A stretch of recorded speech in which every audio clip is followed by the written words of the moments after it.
నా పేరు రేఖ, మా హస్బెండ్ పేరు ప్రదీప్. ఆయనకి సడన్ గా స్ట్రోక్ వచ్చింది. వెంటనే శ్రీకర హాస్పిటల్ కి తీసుకొచ్చిన వెంటనే సచిన్ సార్ యాంజియోగ్రామ్ రాశారు, చేయాలి అన్నారు. అన్ని బ్లాక్ అయినాయి, ఇంకా 2 స్టంట్ చేయాల్సింది అని చెప్పారు. వెంటనే ఆ ప్రాసెస్ కూడా చేశారు. విత్ ఇన్ 1 అవర్ లో చేసి షిఫ్ట్ చేశారు ఐసీయూకి.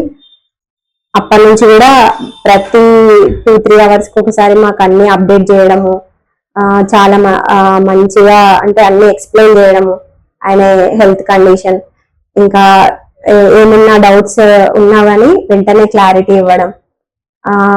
ఈ హాస్పిటల్లో ఫెసిలిటీస్ కూడా చాలా బాగున్నాయి, నీట్నెస్ కానీ ఇంకా మానిటరింగ్ కానీ అన్ని బాగున్నాయి. ఐసీయూలో ఉన్నప్పుడు క్రిటికల్ డాక్టర్స్ కూడా బాగా సపోర్టివ్ ఉన్నారు. ప్రతి విషయం కూడా అన్ని ఎక్స్ప్లెయిన్ చేసేవాళ్ళు. Thanks to Sachin Bhatkar sir.